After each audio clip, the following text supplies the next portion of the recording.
बच्चों हम पढ़ रहे हैं कक्षा 10 की गणित की पाठ्य पुस्तक का अध्याय 6 त्रिभुज। आज भाग 3 में हम चर्चा करेंगे थेल्स प्रमेय की। अपनी नोटबुक तैयार रखिए, हर एक बात को समझते हुए लिखिएगा और बाद में दोहराइएगा। सबसे पहले देखते हैं हम थेल्स प्रमेय के कथन को। क्या है थेल्स प्रमेय का कथन? देखिए बच्चों, यदि किसी त्रिभुज की एक भुजा के समांतर अन्य दो भुजाओं को भिन्न भिन्न बिंदुओं पर प्रतिच्छेद करने के लिए एक रेखा खींची जाए तो ये अन्य दो भुजाएं एक ही अनुपात में विभाजित हो जाती हैं। क्या है थेल्स प्रमेय का कथन? अगर किसी त्रिभुज में एक भुजा के समांतर अन्य दो भुजाओं को भिन्न भिन्न बिंदुओं पर प्रतिच्छेद करने के लिए एक रेखा खींची जाए तो ये जो अन्य दो भुजाएं हैं वो एक ही अनुपात में विभाजित हो जाती हैं। चित्र के माध्यम से समझाता हूँ बच्चों। देखिए, एक ले लीजिए त्रिभुज, ये त्रिभुज ले लीजिए ABC, और अब इसमें थेल्स प्रमेय अप्लाई कीजिए, थेल्स प्रमेय इसमें लागू कीजिए।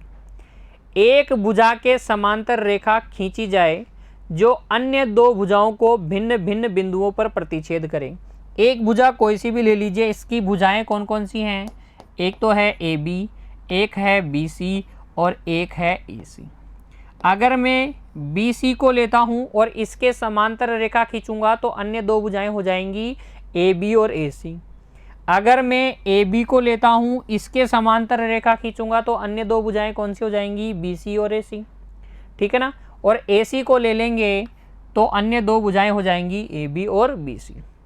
यहाँ मैं BC को ले लेता हूँ, इसके समांतर एक रेखा इस तरीके से खींचता हूँ, BC के समांतर एक रेखा DE इस तरीके से खींचता हूँ कि ये अन्य दो भुजाओं को दो भिन्न भिन्न बिंदुओं पर काट रही है।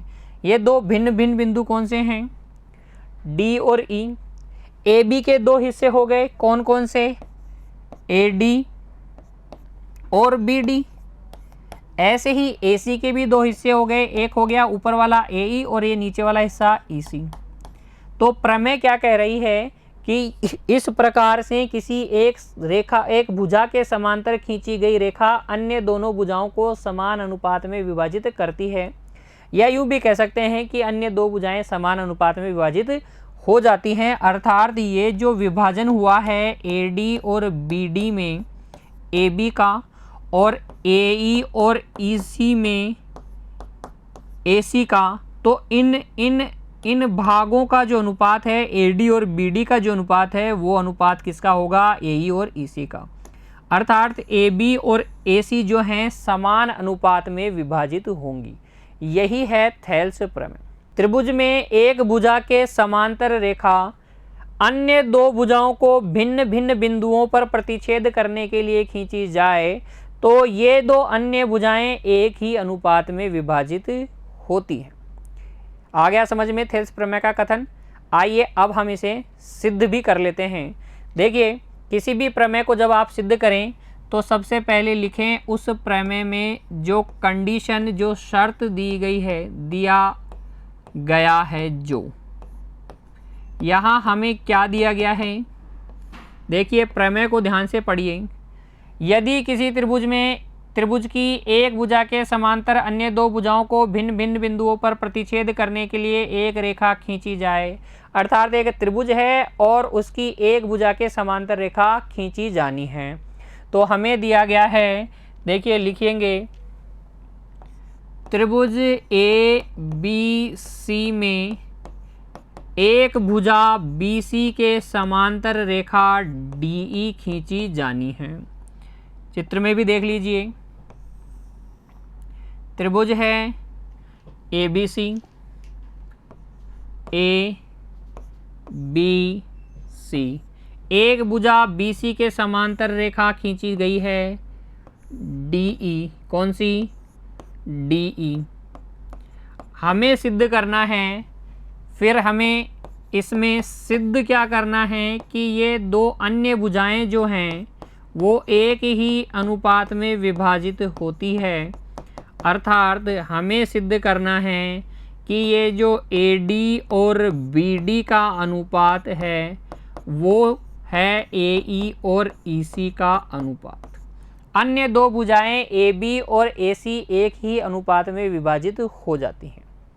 इस प्रमेय को सिद्ध करने के लिए आपको कुछ रचनाएं करनी होंगी जिनको आपको प्रारंभ में तो याद ही रखना होगा बच्चों, और फिर जब मैं आपको इस प्रमेय का प्रूफ बताऊंगा, उपपत्ति बताऊंगा, तब आपको समझ में आ जाएगा कि उन रचनाओं को करने का कारण क्या था। देखिए कौन सी रचनाएं आपको याद रखनी हैं। तो रचनाएं जो आपको याद रखनी है उन्हें देखिए। इस त्रिभुज में आपको करना है D से लंब डालना है, D से लंब डालना है किस पर, AC पर, DM, और E से लंब डालना है AB पर, E से लंब खींचना है किस पर, AB पर, EN जो है लंब हो जाएगा AB पर। C को D से मिला देना है, यानी कि CD खींच लेनी है और BE खींच लेनी है। जो बच्चों हम रचनाएं करते हैं उनको हमेशा ही डॉट डॉट लाइन से दिखाया जाता है अगर हम मानक रूप में देखें तो। वैसे आप अगर पूरी लाइन से भी दिखाएंगे तो कहीं कोई गलत नहीं माना जाएगा, लेकिन स्टैंडर्ड रूप में हम क्या करते हैं, डॉट लाइन से ही रचनाओं को दिखाते हैं। अब देखिए रचनाएं हमने क्या की हैं। एक तो हमने किया है DM perpendicular AC, DM AC पर लंब खींचा तथा EN AB पर लंब खींचा। तो हम ये करेंगे, लिख देंगे कि DM परपेंडिकुलर AC तथा EN परपेंडिकुलर AB खींचिए। दूसरा काम, हमने CD व BE खींची है तो लिख देंगे कि CD व BE खींचिए, CD व BE खींचिए। ये दो काम आपको करने हैं रचना में। फिर अब देखिए इस प्रमेय का प्रूफ, इसको सिद्ध कैसे करेंगे, और सिद्ध करना है हमें AD upon BD equal to AE upon EC। उसके लिए देखिए हम वो त्रिभुज लेंगे जिनके आधार हैं AD BD AE EC। त्रिभुज में किसी भी भुजा को आप आधार ले सकते हो और उसकी ऊंचाई किस तरीके से निकालते हैं, उस भुजा पर सम्मुख शीर्ष से डाला गया लंब। ठीक है, त्रिभुज की जो ऊंचाई होती है वो उसका शीर्ष लंब ही होता है। हम करेंगे क्या, इन आधार और इन ऊंचाइयों का हम निकालेंगे त्रिभुज का क्षेत्रफल। देखिए उपपत्ति आपको समझ में आ जाएगा हम क्या करने वाले हैं जैसे ही मैं आपको बताऊंगा। देखिए क्योंकि त्रिभुज का क्षेत्रफल वो हम सभी जानते हैं, वो होता है 1/2 गुणा आधार गुणा ऊंचाई। और थेल्स प्रमेय के लिए हम याद रखेंगे हमें उन त्रिभुजों का क्षेत्रफल ज्ञात करना है जिनमें है भुजाएं AD BD AE और EC। यानी हमें 4 त्रिभुजों के क्षेत्रफल ज्ञात करने हैं। एक बार AD आधार लेके, एक बार BD आधार लेके, एक बार AE आधार लेके और एक बार EC आधार लेके। तो देखिए सबसे पहले AD, वो त्रिभुज देखिए जिसमें एक भुजा AD है, तो यहाँ आपको दिख जाएगा त्रिभुज ADE।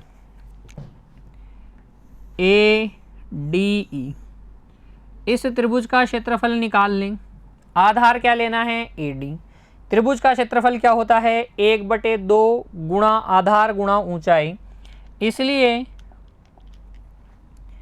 इसलिए त्रिभुज ADE का क्षेत्रफल, ADE का क्षेत्रफल हो जाएगा 1/2 गुणा आधार AD गुणा ऊंचाई। अगर आपने AD को आधार लिया है तो सम्मुख शीर्ष कौन सा हो गया, E। E से डाला गया लंब EN क्या हो जाएगी, ऊंचाई। ऊंचाई हो जाएगी EN। चलो एक त्रिभुज का क्षेत्रफल तो हमने निकाल लिया। कितनों के निकालने हैं? 4 त्रिभुजों के, AD आधार वाला, BD आधार वाला, AE आधार वाला, EC आधार वाला। अब देखिए वो त्रिभुज जिसमें भुजा BD है, तो यहाँ आपको दिख जाएगा त्रिभुज BDE। कौन सा? BDE त्रिभुज दिख गया क्या बच्चों? BDE त्रिभुज, जहाँ मैं पेन चला रहा हूँ इस त्रिभुज को देखिए, इसमें भुजा BD है और BD के सामने वाला शीर्ष E से डाला गया लंब कौन है? EN। तो यहाँ पर अब हम निकाल लेते हैं त्रिभुज BDE का भी क्षेत्रफल। देखिए लिखेंगे त्रिभुज BDE का क्षेत्रफल। आधार क्या लेना है? आधार लेना है BD, ऊंचाई हो जाएगी EN, ऊंचाई हो जाएगी EN। समीकरण संख्या 2। BD आधार लेंगे तो सम्मुख शीर्ष E से डाला गया लंब EN। अब हमें कौन सा त्रिभुज लेना है जिसमें भुजा क्या आए? AE आए।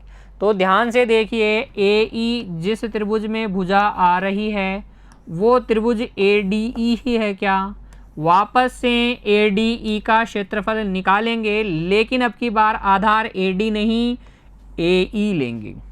तो देखिए त्रिभुज ADE का क्षेत्रफल, एक बार पुनः त्रिभुज ADE का क्षेत्रफल निकाल लीजिए, लेकिन इस बार आधार लीजिए AE।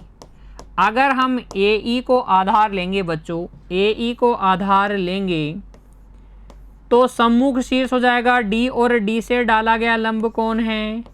DM है क्या? AE पर सम्मुख शीर्ष D से डाला गया लंब DM है। ऊंचाई हो जाएगी इस बार DM। क्या हो जाएगी? DM। समीकरण संख्या 3। तथा एक और त्रिभुज बच गया जिसका हमें क्षेत्रफल निकालना है।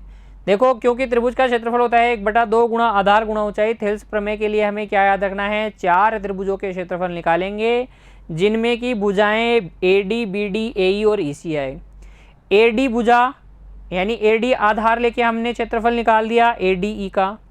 BD आधार लेकर हमने क्षेत्रफल निकाल दिया BDE का। AE आधार लेकर हमने क्षेत्रफल निकाल दिया वापस से ADE का। अब हम निकालेंगे EC आधार लेकर। तो ध्यान दीजिए, EC अगर आप लेते हैं भुजा, EC को आधार लेते हैं तो त्रिभुज ECD में देखिए ये त्रिभुज ECD, इस त्रिभुज में आधार आपको लेना है EC को। किसको? EC को। तो EC को आधार लेंगे तो शीर्ष बच गया D से डाला गया लंब कौन है? DM। तो जब हम आधार लेंगे EC और ऊंचाई हो जाएगी DM, किस त्रिभुज में? DEC कह दीजिए या CDE कह दीजिए। तो लिखेंगे त्रिभुज CDE का क्षेत्रफल, त्रिभुज CDE का क्षेत्रफल यहाँ से हो जाएगा ये 1/2 गुणा EC आधार लेंगे, ऊंचाई हो जाएगी DM। समीकरण संख्या 4। अब उसे देखिए जो आपको सिद्ध करना है। AD/BD आना चाहिए। AD 1 में है, BD 2 में है। तो देखिए समीकरण 1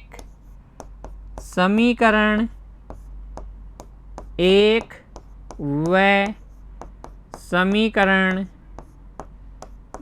2 से, समीकरण 1 व समीकरण 2 से देखिए बच्चों, त्रिभुज ADE का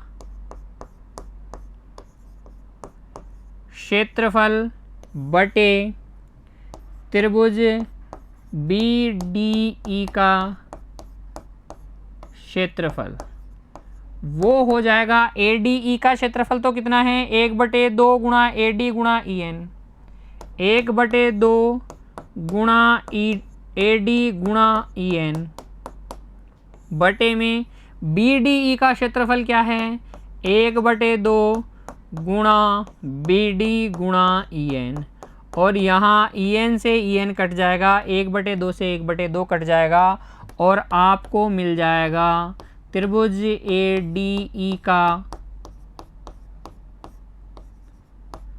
क्षेत्रफल बटे त्रिभुज BDE का क्षेत्रफल बराबर AD बटे BD।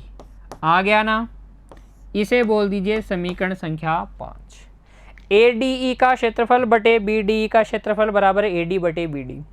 क्या आप मेरे बिना बताएं ये अनुमान लगा सकते हैं आगे मैं क्या करने वाला हूँ? देखिए AD बटे BD के लिए मैंने क्या किया, समीकरण 1 और 2 से अगर मुझे चाहिए AE बटे EC तो मैं क्या करूँगा बच्चों? बिल्कुल आपने सही अनुमान लगाया है, समीकरण 3 और 4 में AE और EC है, इनमें भी हम क्या लगा लेंगे, भाग 3 में 4 का भाग लगा लेंगे। तो लिखेंगे क्या, देखिए हम लिखेंगे समीकरण 3 व समीकरण 4 से, समीकरण 3 व समीकरण 4 से। समीकरण 3 में है त्रिभुज ADE का क्षेत्रफल, तो लिखेंगे त्रिभुज ADE का क्षेत्रफल। 4 में कौन सा त्रिभुज है, त्रिभुज CDE का क्षेत्रफल, त्रिभुज CDE का क्षेत्रफल ये बराबर हो जाएगा 1/2 गुणा AE गुणा DM, ये हो जाएगा 1/2 गुणा EC गुणा DM। DM से DM कट गया, 1/2 से 1/2 कट गया, और आपको और मुझे बच्चों क्या मिल गया, त्रिभुज ADE का क्षेत्रफल बटे त्रिभुज CDE का क्षेत्रफल बराबर AE बटे EC।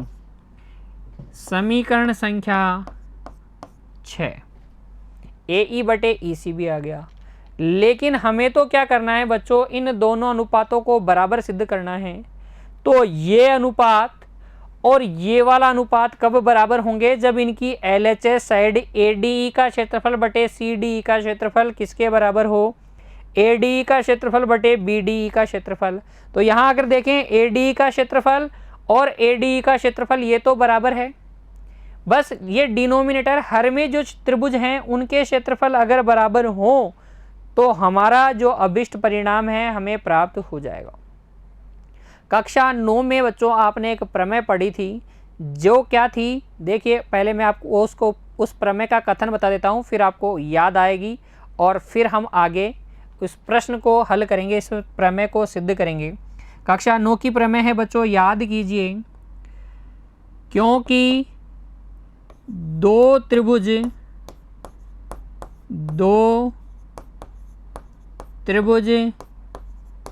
जिनके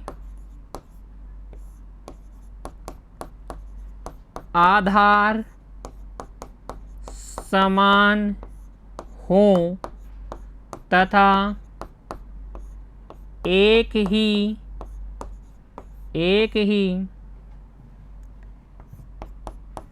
समांतर रेखाओं के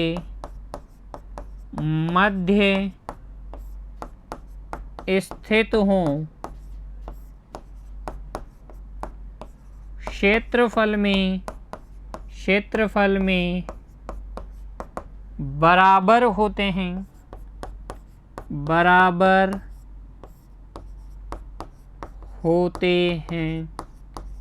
याद आ गया।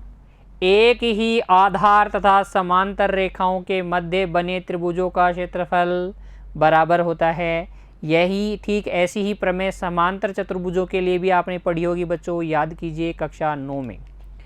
एक ही आधार और समांतर रेखाओं के मध्य अगर दो त्रिभुज बने हैं तो उनका क्षेत्रफल क्या होता है, बराबर। अब जरा यहाँ देखिए, अगर आप बात करें किन त्रिभुजों की, BDE, इस त्रिभुज BDE को देखिए, BDE और CDE, BDE और CDE एक ही आधार DE पर बने हुए हैं। इनमें एक उभयनिष्ठ भुजा है DE, और समांतर रेखाओं DE और BC तो के बीच में तो बने ही हैं, दिया है ना, DE और BC समांतर है। तो यहाँ पर आप लिख देंगे, यहाँ पर आप लिख देंगे बच्चों, क्योंकि त्रिभुज BDE तथा त्रिभुज CDE एक ही आधार DE तथा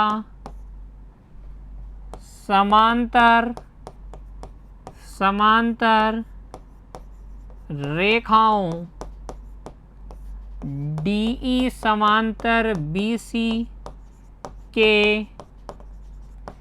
मध्य बने हैं, अतः इनका क्षेत्रफल बराबर होगा त्रिभुज BDE का क्षेत्रफल बराबर होगा त्रिभुज CDE का क्षेत्रफल। ये बात समझ में आ गई आपको। अब देखिए, अब त्रिभुज ADE का क्षेत्रफल बटे त्रिभुज BDE का क्षेत्रफल, इसको क्या मैं ऐसे लिख सकता हूं, त्रिभुज ADE का क्षेत्रफल बटे BDE का क्षेत्रफल की जगह हम लिख सकते हैं त्रिभुज CDE का क्षेत्रफल। समीकरण संख्या 5 से देखिए, समीकरण संख्या 5 से ADE का क्षेत्रफल बटे BDE का क्षेत्रफल है AD बटे BD के बराबर।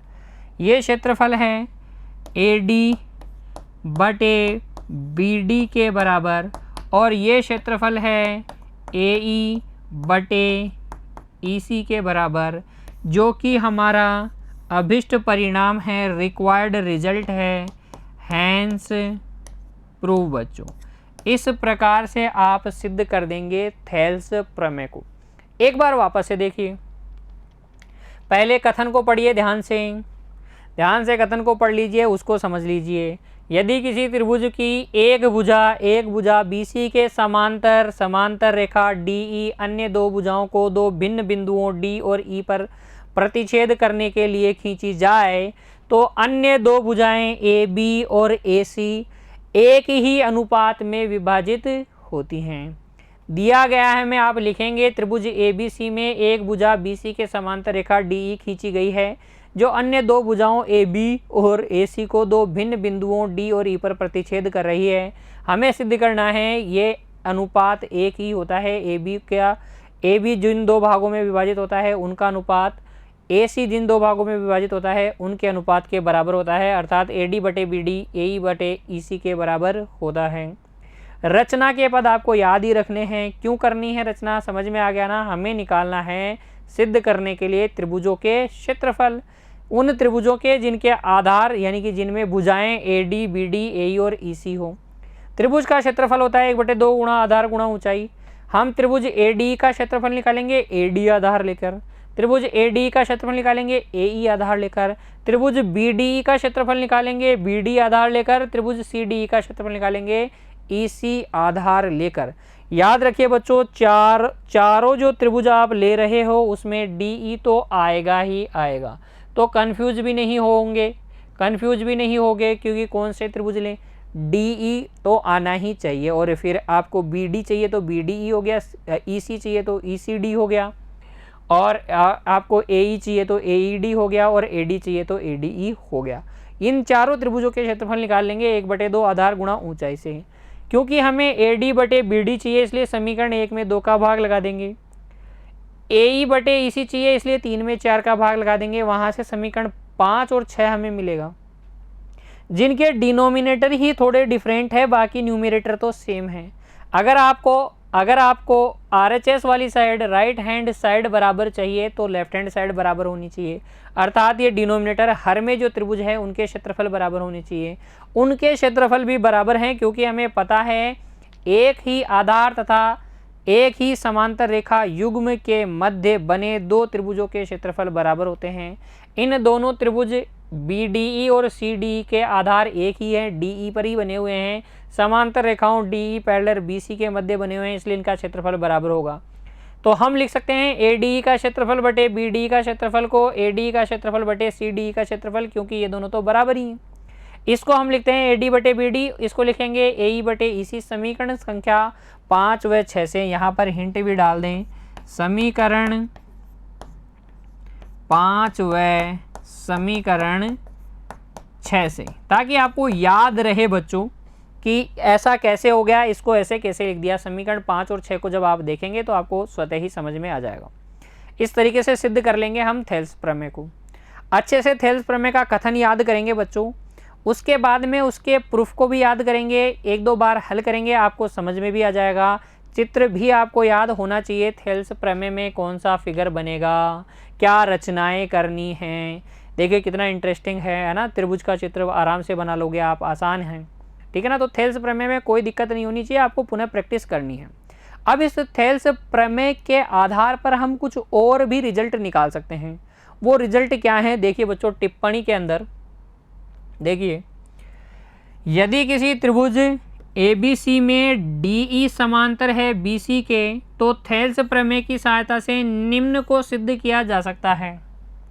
भाई थेल्स प्रमेय हमें बोलती है, देखो ये त्रिभुज ABC है, इसमें DE जो है BC के समांतर है, तो थेल्स प्रमेय से हमें पता होता है AD बटे BD बराबर है AE बटे EC के। अभी हमने सिद्ध किया ना, अगर किसी त्रिभुज में एक भुजा BC के समांतर DE खींचोगे जो अन्य दो भुजाओं को दो भिन्न भिन्न बिंदुओं पर प्रतिच्छेद भी कर रही है, तो ये AD और BD का अनुपात AE और EC के अनुपात के बराबर होता है। इस रिजल्ट की सहायता से हम ये दो रिजल्ट भी निकाल सकते हैं। कैसे, देखिए AD बटे BD AE बटे EC, इधर देखिए AD बटे AB AE बटे AC। तो AD और AE तो हमारे पास है, बस मुझे क्या चाहिए, BD की जगह AB चाहिए, EC की जगह मुझे AC चाहिए। अब ध्यान से देखिएगा, ये बटे ये चाहिए, कंप्लीट चाहिए, कंप्लीट AB चाहिए, पूरी AB चाहिए, इसका कोई भाग नहीं चाहिए। और हमें बचा के रखना है AD और AE को इसमें से, तो जिसको बचा के रखना है उसको आप हर में ले आए। तो यहाँ पर आप कर दीजिए व्युत्क्रम, व्युत्क्रम करने पर दोनों का व्युत्क्रम कर दीजिए, ये हो जाएगा BD बटे AD और इधर हो जाएगा EC बटे AE। फिर जब आपको कंप्लीट चाहिए, कंप्लीट पूरी AB और AC चाहिए, तो दोनों और आप याद रखेंगे कंप्लीट के लिए +1। जब मैं आपको क्वेश्चन आंसर्स करवाऊंगा एक्सरसाइज के, तब भी मैं आपको यही बात बोलूँगा कि कंप्लीट चाहिए तो बच्चों बताए क्या करें, तो आपको बोलना है सर दोनों ओर +1 कर दें, दोनों ओर क्या कर दें, +1 कर दें। तो देखो BD बटे AD +1 इधर भी कर दिया, EC बटे AE इधर भी क्या कर दिया, +1। इन दोनों को जोड़ दें, 1/1 लगा लें, 1/1 लगा दें, यहाँ एलसीएम आ जाएगा AD, ये हो जाएगा BD प्लस AD, और इधर देखिए एलसीएम आ जाएगा AE लेस है, ये हो जाएगा EC प्लस AE। अब जरा चित्र में देखिए, BD और AD को जोड़िए। BD में AD जोड़ेंगे, क्या आपको मिल जाएगा AB बटे AD। और दूसरी तरफ AE और EC को जोड़िए, क्या हो जाएगा AE और EC का टोटल AC बटे में क्या है AE। इसका कर दीजिए क्या वापस से व्युत्क्रम, आपको ये रिजल्ट मिल जाएगा। आ गई बात समझ में। अगर आपको ये वाला रिजल्ट चाहिए थेल्स से तो इसे भी देख लीजिए बच्चों, इसे भी देख लीजिए। कौन सा रिजल्ट चाहिए मुझे, AB बटे BD, मुझे चाहिए AB बटे BD बराबर AC बटे EC। ठीक है, तो इस बार मुझे थेल्स प्रमेय में से इन्हीं को बचाना है, तो इनको डिनोमिनेटर में रखेंगे, इनको हर में रखेंगे और +1 कर देंगे। देखिए हमें पता है AD बटे BD थेल्स प्रमेय से AE बटे EC के बराबर होता है, तो ये तो मुझे बचा के रखने ही है, तो इनको तो हर में रखेंगे, रख लिए। कंप्लीट चाहिए, कंप्लीट AB और AC चाहिए तो +1 कर दें। AD बटे BD +1/1 बराबर AE बटे EC +1/1। ये हो जाएगा BD LCM, ये बन जाएगा AD + BD। हल कर लीजिए बच्चों, जोड़ना तो आपको आता ही है, कक्षा 10 के विद्यार्थी हैं। AE + EC, चित्र में देखिए AD और BD को हम बोलते हैं AB/BD, ये हो जाएगा AC/EC। तो आपको न केवल थेल्स प्रमेय और उसका कथन याद रखना है, उसका रिजल्ट और ये टिप्पणी भी याद रखनी है। क्या क्या बातें याद रखनी है एक बार देख लेते हैं बच्चों। देखिए सबसे इंपॉर्टेंट थेल्स प्रमेय का कथन आपको याद होना चाहिए, क्योंकि आपको परीक्षा में पूछा कैसे जाएगा। देखिए आपसे पूछा जाएगा थेल्स प्रमेय का कथन लिखते हुए इसे सिद्ध कीजिए। एक तरीका तो ये थेल्स प्रमेय का कथन लिखकर सिद्ध कीजिए। तो कथन याद होगा तभी तो लिखेंगे, और सिद्ध करना भी आपको याद होना चाहिए, आपको प्रैक्टिस की हुई होनी चाहिए, समझ में भी आना चाहिए कि किस प्रकार से सिद्ध करते हैं। ठीक है, इसी को ऐसे भी पूछ सकते हैं आपसे, आधारभूत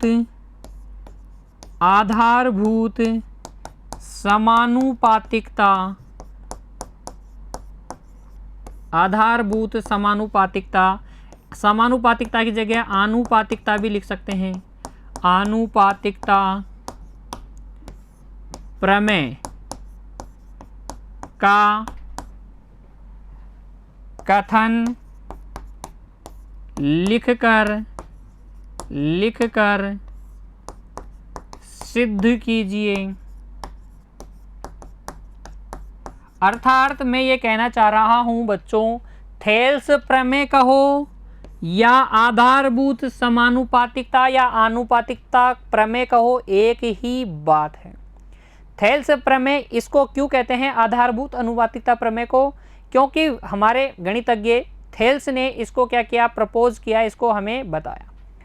तो आधारभूत समानुपातिकता प्रमेय या आधारभूत आनुपातिकता प्रमेय ही क्या है, थेल्स प्रमेय है। ये दोनों एक ही बात है। इस तरीके से ये प्रश्न आपसे पूछा जा सकता है, या फिर ऐसे भी डायरेक्ट पूछ सकते हैं, सिद्ध कीजिए कि किसी त्रिभुज में एक भुजा के समांतर खींची गई रेखा अन्य दो भुजाओं को यदि भिन्न भिन्न बिंदुओं पर प्रतिच्छेद करती है तो ये अन्य दो भुजाएं एक ही अनुपात में विभाजित होंगी।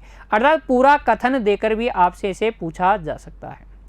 ठीक है, तो इस प्रकार से तो आपसे थेल्स प्रमेय पूछी जाएगी। और टिप्पणी में मैंने आपको बताया कि अगर आपको दे दें, किसी प्रश्न में आपको दे दें एक त्रिभुज ABC में DE समांतर है BC के, अगर त्रिभुज ABC में आपको मिल जाए DE समांतर BC, तो आपके दिमाग में तुरंत 3 बातें आनी चाहिए। कौन सी 3 बातें?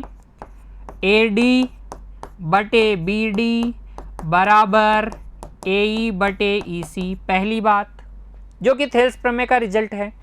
ठीक है। दूसरी बात, AB कंप्लीट AB बटे नीचे वाला भाग BD, इधर कंप्लीट लेंगे, इधर AB कंप्लीट लिया है तो इधर भी AC कंप्लीट लें, इधर नीचे वाला भाग लिया है BD तो इधर भी नीचे वाला भाग EC लें। ठीक है। तीसरी बात, आपको ये याद आना चाहिए AD बटे कंप्लीट AB बराबर AE बटे कंप्लीट AC। तो ये तीनों बातें तुरंत याद आ जानी चाहिए, तुरंत याद आ जानी चाहिए। कब? जब आपको त्रिभुज में DE समांतर BC देखने को मिले। ये था आज की कक्षा का बिल्कुल निचोड़ प्रश्नों को हल करने के लिए। थेल्स प्रमेय आपको अच्छे से समझ में आ गई बच्चों, उम्मीद करता हूँ। और उसके जो ये 3 रिजल्ट हैं वो आप तुरंत अप्लाई कर देंगे अगर DE पैरेलल BC आपको किसी प्रश्न के दौरान दिख गया तो। मिलते हैं अगली कक्षा में, तब तक के लिए खुश रहिए बच्चों, पढ़ते रहिए। धन्यवाद।